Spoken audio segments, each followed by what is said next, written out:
Hi, this is Andrew, and this is the Climate Drift car, and we are going to put some drift pineapples in here.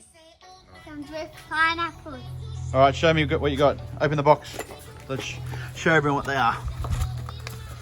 All right, what's that? That was the person you bought it off. That took ages to deliver. Not happy. Oh, gold ones, eh? You like gold too, eh? Yeah. Pimpin'.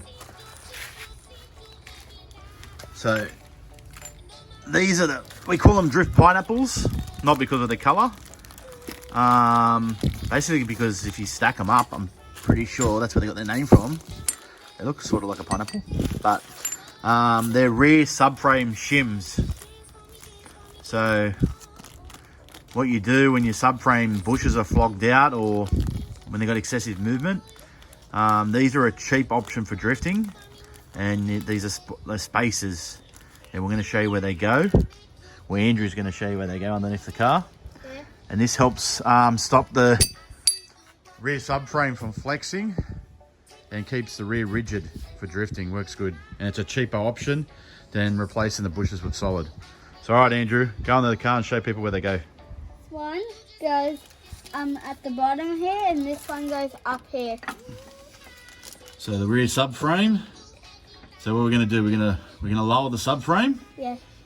And the best thing about these pineapples is, all we have to do is here, we undo the bolt, and this washer here can go straight underneath. And these special ones here, see how they got the cut, Andrew? Yeah. So with the cut, we lower it just enough and we can slide them in without taking the whole cross member out. These are really good for drifting. Solid's the rear end. Easy to do at home. And cheap. They only cost normally about 80, 100 bucks. So, you ready to do it? Yeah. Let's get some tools. What tools we need? Ratchet. What tools we need?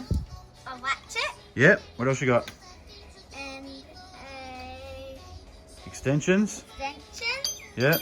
And a breaker bar. Yep. And a hammer and sockets and spanners. Alright, and what else do we need? What's this? A jack.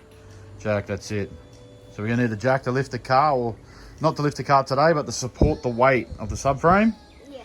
And then we've unbagged all the shims, ready to go. So these are the top ones, and these are the bottom ones. Yeah. All right, let's do it. Yeah. So undo the front subframe bolts. Start with the little ones.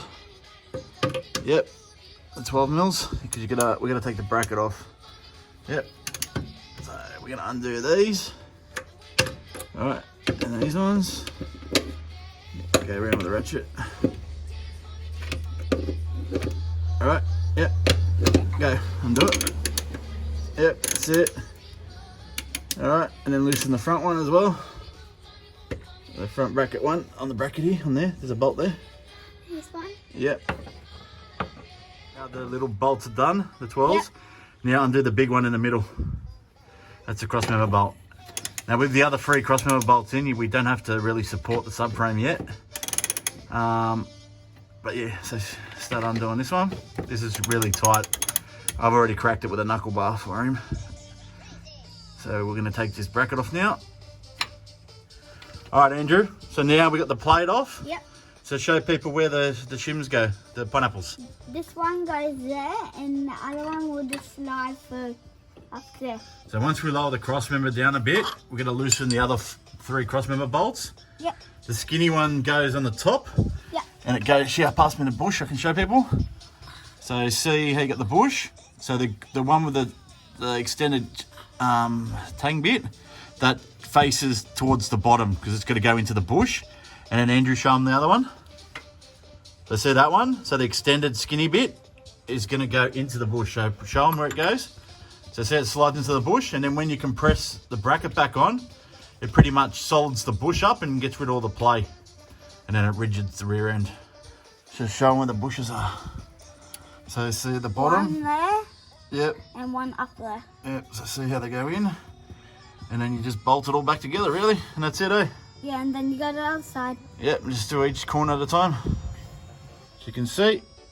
All right, and we're gonna start putting the bushes, pineapples in the rear now. All right, we've got another little helper. We got Emma. Hey, Emma. Alright, got the extension. Yep. Alright, we're gonna need the ratchet. So, yep. Take the socket off, put the extension on, and let's start undoing the rear one. Alright, we're ready to put the rear ones in now. Yep. So Andrew's got the shim. So it's gonna go on the top there. Wait 1 sec, I can show people. Alright, show us the shim, Andrew. Alright, and show them where they go. Up here. Yep, goes in the top, on top of the cross member.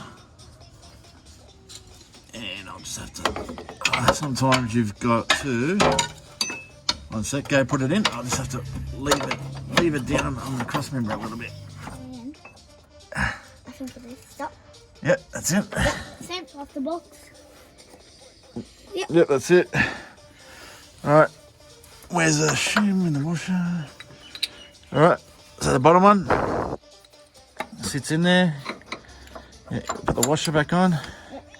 And a nut. That's the rear one in. Up here. Yeah, then we just do the other side. All the Drift Pineapples are done. There's one at the two at the front and one at the back. Yep, so all the Drift Pineapples are fitted. Done. Yep. On to the next job.